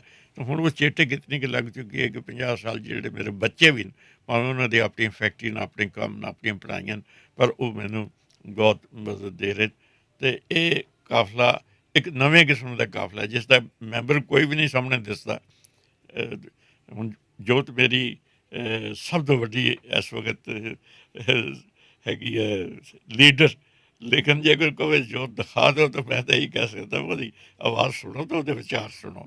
ਸੋ ਇਹ ਐਸਾ ਨਵਾਂ ਕਾਫਲਾ ਜਿਹੜੇ ਲੋਕ ਹੁਣ ਮਹਿਸੂਸ ਕਰਦੇ ਨੇ ਕਿ ਰੀਅਲੀ ਕੰਮ ਕਰਨ ਵਾਲੇ ਬੰਦੇ ਨੂੰ ਵਾਹਿਗੁਰੂ ਆਪ ਸਹਾਈ ਹੁੰਦਾ ਔਰ ਕੋਈ ਨਾ ਕੋਈ ਰਸਤੇ ਜ਼ਰੂਰ ਕੱਢ ਦਿੰਦਾ। ਅਸੀਂ ਲੱਗੇ ਹਾਂ ਇਸ ਕੰਮ 'ਚ, ਬਹੁਤ ਤੇਜ਼ੀ ਨਾਲ ਲੱਗੇ ਹਾਂ। ਮੇਰੀ ਇਹ ਅਰਦਾਸ ਹੈ ਕਿ ਅਸੀਂ ਸਾਰੇ ਹੁੰਮ ਆ ਕੇ ਗੁਰੂ ਸਾਹਿਬ ਦੇ ਪ੍ਰਕਾਸ਼ ਪੁਰਬ ਇਸ ਢੰਗ ਨਾਲ ਮਨਾਈਏ ਕਿ ਦੁਨੀਆ ਮਹਿਸੂਸ ਕਰਨ ਲੱਗ ਜਾਵੇ ਕਿ ਗੁਰੂ ਨਾਨਕ ਸਾਹਿਬ ਨੇ ਜਿਹੜੇ 70 ਸਾਲ ਸਾਡੇ ਵਾਸਤੇ ਲਾਏ, 39,000 ਕਿਲੋਮੀਟਰ ਪੈਂਡਾ ਉਹਨਾਂ ਨੇ ਉਸ ਵਕਤ ਤੈਅ ਕੀਤਾ ਜਿਸ ਨਾ ਕੋਈ ਸੜਕ, ਨਾ ਕੋਈ ਜਹਾਜ਼, ਨਾ ਕੋਈ ਕਾਰ ਹੁੰਦੀ ਸੀ, ਔਰ ਭੁੱਖੇ ਵੀ ਰਹੇ, ਸਾਰਾ ਕੁਛ ਕੀਤਾ, ਔਰ 2 ਰੁਪਈਏ ਉਹਨਾਂ ਕੋਲ ਅੰਤ ਤੱਕ ਨਹੀਂ ਸੁਣੇ ਗਏ। ਇਹ ਹੈ ਉਹਨਾਂ ਦੀ ਗ੍ਰੇਟਨੈਸ। ਅੱਜ ਅਸੀਂ ਉਹਨਾਂ ਨੂੰ ਯਾਦ ਕਰਦੇ ਹਾਂ। 25 ਸਾਲ ਲਗਾਤਾਰ ਉਹ ਦੁਨੀਆ ਨੂੰ ਪੈਗਾਮ ਦਿੰਦੇ ਰਹੇ ਨੇ ਔਰ ਅਖੀਰਲੇ ਦਮ ਤੱਕ ਉਹ ਲੱਗੇ ਰਹੇ ਨੇ।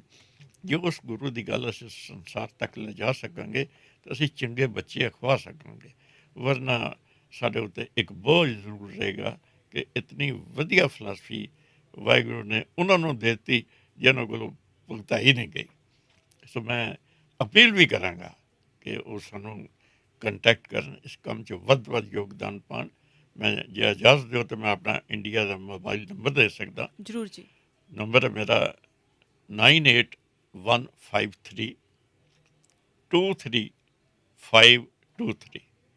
9815323523 ਇਹ ਨੰਬਰ ਹਰ ਵਕਤ ਚੱਲਦਾ ਹੈ।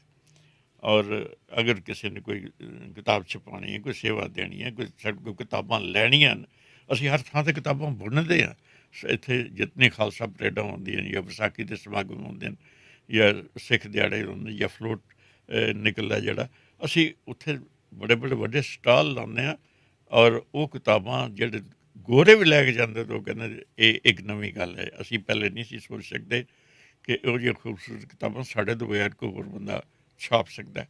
ਪਰ ਤੁਸੀਂ ਤਾਂ ਜੋ ਸ਼ੁਰੂ ਕੀਤਾ ਸਾਡਾ ਉੱਤੇ ਹੋ ਕੇ ਛਾਪਣੀਆਂ ਸ਼ੁਰੂ ਕੀਤੀਆਂ। ਸੋ ਜੋ ਤੇ ਇਹ ਇੱਕ ਜੋਤ ਜਗਣ ਦੀ ਗੱਲ ਹੀ, ਔਰ ਜੇ ਜਗਦੀ ਰਹੀ ਤੇ ਰੋਸ਼ਨੀ, ਪ੍ਰਕਾਸ਼, ਖੁਸ਼ੀ, ਚੜ੍ਹਦੀ ਕਲਾ, ਹੁਲਾਸ ਔਰ ਸਰਬੱਤ ਦੇ ਭਲੇ ਦੀ ਭਾਵਨਾ ਨੂੰ ਅੱਗੇ ਤੋਰਦਿਆਂ ਅਸੀਂ ਦੁਨੀਆ 'ਚ ਸੁੱਖ ਸ਼ਾਂਤੀ ਪੈਦਾ ਕਰ ਸਕਦੇ ਹਾਂ। ਸ਼ਾਇਦ ਗੁਰੂ ਨਾਨਕ ਸਾਹਿਬ ਇਸ 'ਚ ਖੁਸ਼ ਹੋਣ। ਔਰ ਗੁਰੂ ਗ੍ਰੰਥ ਸਾਹਿਬ ਦਾ ਤਾਂ ਉਪਦੇਸ਼ ਹੀ ਹੈ। ਜੇ ਗੁਰੂ ਗ੍ਰੰਥ ਸਾਹਿਬ ਦਾ ਉਪਦੇਸ਼ ਦਾ ਹਰ ਅੰਗ 'ਤੇ, ਹਰ ਪੰਨੇ 'ਤੇ, ਹਰ ਸਤਰ 'ਤੇ ਇਹ ਲਿਖਿਆ ਹੈ ਕਿ ਖਾਓ ਪੀਓ ਰਲ ਮਿਲ ਭਾਈ, ਟੋਟ ਨਾ ਆਵੇ ਵਧੋ ਜਾਈ। ਵਾਧਾ ਹੀ ਵਾਧਾ ਹੋਵੇਗਾ ਜੇ ਤੁਸੀਂ ਨੇਕ ਨੀਤੀ ਨਾਲ ਕੁਛ ਵੀ ਕਰੋਗੇ। ਲੋੜ ਹੈ ਸੁਗਨ ਨੀਤੀ ਦੀ, ਔਰ ਜੋ ਸਾਡਾ ਵਿਰਸਾ ਹੈ ਉਸ ਵਿੱਚ ਬਹੁਤ ਕੁਛ ਹੈ। ਔਰ ਹੁਣ ਦੁਨੀਆ ਇਕੱਠੀ ਹੋ ਗਈ ਹੈ, ਗਲੋਬ ਬਣ ਗਿਆ, ਇੱਕ ਪਿੰਡ ਬਣ ਗਿਆ ਸਾਰਾ ਸੰਸਾਰ। ਉਸ ਹਾਲਤ ਵਿੱਚ ਗੱਲ ਹੁਣ ਤੁਹਾਡੇ ਰੇਡੀਓ ਦੀ ਗੱਲ ਸ਼ਾਇਦ ਸਾਰੀ ਦੁਨੀਆ ਚੱਲ ਜਾਵੇਗੀ ਜੀ। ਅਤੇ ਇਸ ਤੋਂ ਸੌਖਾ ਹੋਰ ਕਿਹੜਾ ਸਾਧਨ ਹੋ ਸਕਦਾ ਹੈ ਕਿਸੇ ਨੂੰ ਆਪਣੇ ਨਾਲ ਜੋੜਨ ਦਾ, ਆਪਣੀ ਗੱਲ ਦੱਸਣ ਦਾ, ਉਹਦੇ ਵਿਚਾਰ ਗ੍ਰਹਿਣ ਕਰਨ ਦਾ, ਆਪਣੇ ਵਿਚਾਰ ਸਾਂਝੇ ਕਰਨ ਦਾ। ਤਾਂ ਮੈਂ ਸਮਝਦਾ ਅਸੀਂ ਮਾਰਕੀਟ ਵੀ ਜਾਂਦੇ ਹਾਂ, ਬਹੁਤ ਸਾਰਾ ਕੱਪੜਾ ਪਿਆ ਹੁੰਦਾ ਦੁਕਾਨ 'ਚ, ਅਸੀਂ ਉਹਨੂੰ ਕਹਿੰਦੇ ਜਿਹੜਾ ਬੈਸਟ ਹੀ ਉਹ ਕੱਢ, ਸਾਡੇ ਕੋਲ ਇਤਨਾ ਟਾਈਮ ਨਹੀਂ, ਬੈਸਟ ਕੱਪੜਾ ਸਾਨੂੰ ਦਿਖਾ, ਤਾਂ ਅਸੀਂ 1 ਮਿੰਟ 'ਚ ਖਰੀਦ ਲੈਂਦੇ ਹਾਂ। ਹੁਣ ਜ਼ਮਾਨਾ ਹੋ ਗਿਆ ਕਿ ਬੈਸਟ ਧਰਮ ਚਾਹੀਦਾ ਹੈ, ਬੈਸਟ ਸੋਚ ਚਾਹੀਦੀ ਹੈ, ਬੈਸਟ ਇਖਲਾਕ ਚਾਹੀਦਾ ਹੈ, ਬੈਸਟ ਜੀਵਨ ਜਾਚ ਚਾਹੀਦੀ ਹੈ। ਜੇ ਜਿੱਥੇ ਹੋਏਗੀ ਉੱਥੋਂ ਲੋਕ ਲੈ ਲੈਣਗੇ। ਔਰ ਮੈਂ ਸਮਝਦਾ ਗੁਰੂ ਗ੍ਰੰਥ ਸਾਹਿਬ ਇਹ 36 ਮਹਾਂਪੁਰਸ਼ਾਂ ਦੀ ਪਾਰਲੀਮੈਂਟ ਲੱਗੀ ਹੈ, ਜਿਹੜੇ ਹਰ ਵਕਤ ਨੇਕੀ ਪਿਆਰ ਹਮਦਰਦੀ ਸਾਰੇ ਸੰਸਾਰ 'ਚ ਵੰਡਦੇ ਨੇ। ਸਾਡੇ ਕੋਲ ਲੈਂਦੇ ਕੁਛ ਨਹੀਂ ਪਰ ਦਿੰਦੇ ਸਾਨੂੰ ਸਭ ਕੁਛ ਹੈਗਾ। ਜੀ ਡਾਕਟਰ ਸਾਹਿਬ, ਬਹੁਤ ਬਹੁਤ ਧੰਨਵਾਦ ਤੁਹਾਡਾ। ਔਰ ਜਾਂਦੇ ਜਾਂਦੇ ਇੱਕ ਛੋਟਾ ਜਿਹਾ ਸਵਾਲ ਹੋਰ ਆ ਤੁਹਾਨੂੰ ਕਿ ਉਮਰ ਦੇ ਇਸ ਦੌਰ ਦੇ ਵਿੱਚ ਜਦੋਂ ਅਸੀਂ ਮੰਜਾ ਭਾਲਦੇ ਹਾਂ, ਇੱਕ ਰੈਸਟ ਚੇਅਰ ਭਾਲਦੇ ਹਾਂ ਕਿ ਮੇਰੇ ਬਸ ਬੱਚੇ ਸੇਵਾ ਕਰਨ ਅਤੇ ਮੈਂ ਆਰਾਮ ਕਰਾਂ, ਕਿਉਂਕਿ ਜੌਬ ਕੀਤੀ ਆ, ਸਾਰੀ ਉਮਰ ਕਮਾਈ ਕੀਤੀ ਆ, ਪਰ ਇਸ ਉਮਰ ਦੇ ਦੌਰ ਵਿੱਚ ਤੁਸੀਂ ਸੇਵਾ 'ਤੇ ਲੱਗੇ ਹੋਏ ਹੋ। ਸਰੀਰ ਪੱਖੋਂ ਵੀ ਮੈਨੂੰ ਲੱਗਦਾ ਤੁਹਾਨੂੰ ਬਹੁਤ ਔਕੜਾਂ ਦਾ ਸਾਹਮਣਾ ਕਰਨਾ ਪੈਂਦਾ ਹੋਏਗਾ। ਪਰਿਵਾਰ ਵੱਲੋਂ ਵੀ ਸਹਿਯੋਗ ਹੈਗਾ ਤੁਹਾਨੂੰ ਸੇਵਾ ਦੇ ਵਿੱਚ? ਮੇਰੇ ਪੁੱਤਰ, ਮੈਂ ਸਮਝਦਾ ਤੇਰੀ ਛੋਟੀ ਉਮਰ 'ਚ ਤੂੰ ਬਹੁਤ ਵੱਡਾ ਸਾਈਕੋਲੋਜਿਸਟ ਹੈ ਕਿ ਮੇਰੀ ਮਨ ਦੀ ਹਰ ਭਾਵਨਾ ਮੇਰੇ ਸੋਚਣ ਤੋਂ ਪਹਿਲੇ ਤੂੰ ਉਹਨੂੰ ਸਵਾਲ ਦੇ ਰੂਪ 'ਚ ਮੇਰੇ ਸਾਹਮਣੇ ਪ੍ਰਗਟ ਕੀਤੀ ਹੈ। ਇਹ ਗੱਲ ਠੀਕ ਹੈ ਕਿ ਮੈਂ ਹੁਣ ਤਕਰੀਬਨ 84-85 ਸਾਲ ਦਾ ਹੋ ਗਿਆ। 9 ਮਹੀਨੇ ਮੈਂ ਹਸਪਤਾਲ ਪਿਆ। ਮੈਨੂੰ ਅੱਜ ਤੋਂ 20-25 ਦਿਨ ਪਹਿਲੇ ਜਦੋਂ ਮੈਂ ਇੱਥੇ ਆਇਆ, ਮੈਨੂੰ 2 ਬੰਦੇ ਉਠਾ ਕੇ ਆਪਣੇ ਮੰਜੇ ਤੋਂ ਬਾਥਰੂਮ ਤੱਕ ਲੈ ਕੇ ਜਾਂਦੇ ਸੀ। ਉਸ ਹਾਲਤ 'ਚ ਡਾਕਟਰ ਨੇ ਕਿਹਾ ਵੀ ਇਹ ਦਿਨ ਬ ਦਿਨ ਹੋਰ ਨੀਵਾਂ ਹੋ ਜਾਏਗਾ ਕਿਉਂਕਿ ਇਹਦੀ ਐਨਰਜੀ ਜ਼ਾਇਆ ਹੋ ਜਾਏਗੀ, ਖਤਮ ਹੋ ਜਾਏਗਾ। ਇਹਨੂੰ ਇੱਕ ਟੈਸਟ ਕਰਵਾਓ। ਇਹ ਬਾਹਰ ਜਾਂਦਾ ਹੁੰਦਾ ਸੀ, ਹੁਣ ਵੀ ਇਸ ਦੀ ਟਿਕਟ ਤੁਸੀਂ ਅੱਜ ਕੀ ਫਸਟ ਕਲਾਸ ਲੈ ਲਓ, ਮਹਿੰਗੀ ਟਿਕਟ ਲੈ ਲਓ ਤਾਂ ਕਿ ਆਰਾਮ 'ਚ ਚਲੇ ਜਾਵੇ। ਨਾਲ ਮਿਸਿਸ ਜਾਂਦੀ ਹੈ, ਉਹ ਵੀ ਅਲਾਰਟ ਹੋ ਜਾਣ। ਇੱਕ ਟਰਾਈ ਕਰਕੇ ਦੇਖੋ, ਔਰ ਜੇ ਅੰਦਰ ਦਾ ਜਜ਼ਬਾ ਹੈ ਨਾ ਤਾਂ ਮਰਿਆ ਵੀ ਬੰਦਾ ਬੋਲੇਗਾ। ਔਰ ਮੈਂ ਹਾਲੇ ਤੱਕ ਮੇਰੇ ਕਈ ਦਿਨ ਹੋ ਗਏ ਮੈਂ ਇੱਥੇ ਆਇਆ, ਮੈਨੂੰ ਮਹਿਸੂਸ ਨਹੀਂ ਹੋਇਆ ਕਿ ਮੈਂ ਬਿਮਾਰ ਹਾਂ ਜਾਂ ਮੈਂ ਔਖਾ ਜਾਂ ਮੈਂ ਉਮਰ ਦੇ ਉਸ ਖੇਤਰ 'ਚ ਲੰਘ ਰਿਹਾ ਜਿੱਥੇ ਮੈਨੂੰ ਸਿਰਫ ਮੰਜਾ ਹੀ ਚਾਹੀਦਾ। ਔਰ ਜਿੱਥੇ ਤੱਕ ਬੱਚਿਆਂ ਦਾ ਸੰਬੰਧ ਹੈ, ਮੇਰੇ ਵਾਸਤੇ ਬਹੁਤ ਕਰਦੇ, ਬੜੀ ਇੱਜ਼ਤ ਕਰਦੇ ਨੇ। ਮੇਰੇ ਦੋਨੋਂ ਲੜਕੇ PhD MA ਹੈਗੇ, ਮੇਰੀਆਂ ਦੋਨੋਂ ਨੂੰਹਾਂ ਡਬਲ MA ਹੈਗੀਆਂ।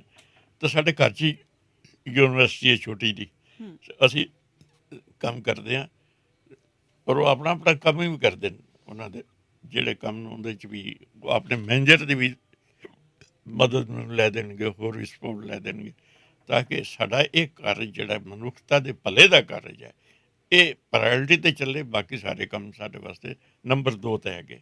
ਤਾਂ ਮੈਂ ਹਾਲ ਤੱਕ ਤਾਂ ਰੱਬ ਦਾ ਬਹੁਤ ਧੰਨਵਾਦ ਕਰਦਾ ਕਿ ਜੇ ਗੁਰੂ ਮਹਾਰਾਜ ਨੇ ਸਾਨੂੰ ਹਰ ਮੋਰਚੇ ਵਿੱਚ ਸਹਿਯੋਗ ਦੇ ਕੇ ਅੱਗੇ ਤੋਰਿਆ, ਅਤੇ ਸਮਝ ਲਓ ਸਾਡੀ ਗੱਲ ਨੂੰ ਪ੍ਰਵਾਨ ਕਰ ਰਹੇ ਨੇ। ਉਹ ਹਾਲੇ ਸਾਡੇ ਨਾਲ ਨਾਰਾਜ਼ ਨਹੀਂ ਹੋਏ। ਮੈਨੂੰ ਤੁਹਾਡੇ ਨਾਲ ਗੱਲਾਂ ਕਰਕੇ ਬਹੁਤ ਖੁਸ਼ੀ ਮਹਿਸੂਸ ਹੋ ਰਹੀ ਹੈ। ਔਰ ਇਹ ਗੱਲਾਂ ਹੀ ਨਹੀਂ ਸਨ, ਇਹ ਵਿਚਾਰਾਂ ਸਨ, ਬਿਲਕੁਲ ਕੌਮੀ ਜੀ। ਲੈਵਲ ਦੀਆਂ ਵਿਚਾਰਾਂ, ਮਨੁੱਖਤਾ ਨੂੰ ਅੱਛਾ ਇਨਸਾਨ ਬਣਾਉਣ ਦੀਆਂ ਵਿਚਾਰਾਂ। ਉਹ ਸਾਡਾ ਸਾਰਿਆਂ ਦੇ ਫਰਜ਼ ਬਣਦਾ ਹੈ ਕਿ ਅਸੀਂ ਇਹਦੇ ਬਾਰੇ ਧਿਆਨ ਦਈਏ। ਸਾਨੂੰ ਰੱਬ ਨੇ ਸ਼ਕਤੀ ਦਿੱਤੀ ਹੈ, ਹਿੰਮਤ ਦਿੱਤੀ ਹੈ, ਦਿਮਾਗ ਦਿੱਤਾ ਹੈ, ਸੋਝੀ ਦਿੱਤੀ ਹੈ, ਔਰ ਫਿਰ ਬਹੁਤ ਖੂਬਸੂਰਤ ਇਲਾਹੀ ਬਾਣੀ ਦਾ ਲਿਟਰੇਚਰ ਦਿੱਤਾ ਹੈ। ਇਸ ਦੀ ਵਰਤੋਂ ਨਾਲ ਅਸੀਂ ਸੇਧ ਲੈ ਸਕਦੇ ਹਾਂ, ਦੁਨੀਆ ਵਿੱਚ ਸੁੱਖ ਸ਼ਾਂਤੀ ਪੈਦਾ ਕਰ ਸਕਦੇ ਹਾਂ। ਔਰ ਮੈਨੂੰ ਇਸ ਗੱਲ ਦੀ ਬੜੀ ਖੁਸ਼ੀ ਹੈ ਕਿ ਰੇਡੀਓ ਪੰਜਾਬ USA ਜਿਹੜਾ ਹੈ, ਪੰਜਾਬੀ ਦਾ ਰੇਡੀਓ USA, ਇਹ ਇਸ ਮੀਡੀਅਮ ਰਾਹੀਂ ਸਾਰੀ ਦੁਨੀਆ ਤੱਕ ਗੁਰੂ ਸਾਹਿਬਾਨ ਦੇ ਜਾਂ ਸਿੱਖ ਫਿਲਾਸਫੀ ਦੇ ਜਾਂ ਅੱਛੇ ਪਰਉਪਕਾਰੀ ਜਿਹੜੇ ਵਿਚਾਰ ਨੇ ਉਹਨਾਂ ਨੂੰ ਸਾਰੀ ਦੁਨੀਆ ਤੱਕ ਫੈਲਾ ਰਹੇ। ਅੱਜ ਕੱਲ੍ਹ ਦੇ ਜ਼ਮਾਨੇ ਦੀ ਸਭ ਤੋਂ ਵੱਡੀ ਸੇਵਾ ਹੈ। ਔਰ ਮੈਂ ਸਮਝਦਾ ਵਾਹਿਗੁਰੂ ਤੁਹਾਨੂੰ ਹੋਰ ਚੜ੍ਹਦੀ ਕਲਾ ਬਖਸ਼ੇ, ਹਿੰਮਤ ਦੇਵੇ, ਇਸ ਦਾ ਪਸਾਰਾ ਇਤਨਾ ਵੱਡਾ ਹੋਵੇ ਕਿ ਲੋਕ ਇਸ ਦਾ ਮੈਸੇਜ ਲੈ ਕੇ ਹੀ ਆਪਣੀ ਜ਼ਿੰਦਗੀ ਸ਼ੁਰੂ ਕਰਨ ਹਰ ਰੋਜ਼ ਦੀ। ਔਰ ਇਹਦਾ ਮੈਸੇਜ ਗੁਰੂ ਗ੍ਰੰਥ ਸਾਹਿਬ ਦੇ ਹੁਕਮਨਾਮੇ ਤੋਂ ਸ਼ੁਰੂ ਹੋਵੇ ਔਰ ਸਾਰੀ ਦੁਨੀਆ ਸੁੱਖ ਸ਼ਾਂਤੀ ਨਾਲ ਰਹਿ ਸਕੇ। ਬਹੁਤ ਬਹੁਤ ਧੰਨਵਾਦ ਜੀ। ਡਾਕਟਰ ਸਰੂਪ ਸਿੰਘ ਜੀ ਅਲੱਗ ਸਾਡੇ ਨਾਲ ਅੱਜ ਸਟੂਡੀਓ ਦੇ ਵਿੱਚ ਬਿਰਾਜਮਾਨ ਆ। ਬੜੇ ਬਹੁਮੁੱਲੇ ਇਹਨਾਂ ਨੇ ਵਿਚਾਰ ਸਾਡੇ ਨਾਲ ਸਾਂਝੇ ਕੀਤੇ ਆ, ਔਰ ਪੰਜਾਬੀ ਰੇਡੀਓ USA ਦੀ ਪੂਰੀ ਟੀਮ ਵੱਲੋਂ ਮੈਂ ਇਹਨਾਂ ਦਾ ਬਹੁਤ ਬਹੁਤ ਧੰਨਵਾਦ ਕਰਦੀ ਹਾਂ। ਡਾਕਟਰ ਸਾਹਿਬ ਤੁਹਾਨੂੰ ਸਾਡੇ ਵੱਲੋਂ ਪਿਆਰ ਭਰੀ ਨਿੱਕੀ ਜੀ ਸਤਿ ਸ਼੍ਰੀ ਬਹੁਤ ਅਕਾਲ। ਬਹੁਤ ਮਿਹਰਬਾਨੀ, ਬਹੁਤ ਮਿਹਰਬਾਨੀ। ਪ੍ਰਬੰਧਕਾਂ ਦਾ ਵੀ ਧੰਨਵਾਦ, ਸੰਗਤਾਂ ਦਾ ਵੀ ਧੰਨਵਾਦ, ਔਰ ਤੁਹਾਡਾ ਵਿਸ਼ੇਸ਼ ਤੌਰ 'ਤੇ। ਇਹ ਸਨ ਸਿੱਖ ਕੌਮ ਦੇ ਪ੍ਰਸਿੱਧ ਵਿਦਵਾਨ, ਨਾਮਵਰ ਵਕਤਾ ਡਾਕਟਰ ਸਰੂਪ ਸਿੰਘ ਜੀ ਅਲੱਗ, ਜਿਨ੍ਹਾਂ ਨੇ ਉਮਰ ਭਰ ਨਿਸ਼ਕਾਮ ਕੌਮੀ ਸੇਵਾਵਾਂ ਸਾਡੀ ਕੌਮ ਦੇ ਲਈ ਕੀਤੀਆਂ। ਬਹੁਤ ਬਹੁਤ ਧੰਨਵਾਦ ਕਰਦੀ ਹਾਂ। ਸੋ ਇਸੇ ਤਰ੍ਹਾਂ ਜੁੜੇ ਰਹੋ ਪੰਜਾਬੀ ਰੇਡੀਓ USA ਦੇ ਨਾਲ, ਅਤੇ ਮੇਰੇ ਵੱਲੋਂ ਆਪ ਸਭ ਨੂੰ ਪਿਆਰ ਭਰੀ ਸਤਿ ਸ਼੍ਰੀ ਅਕਾਲ।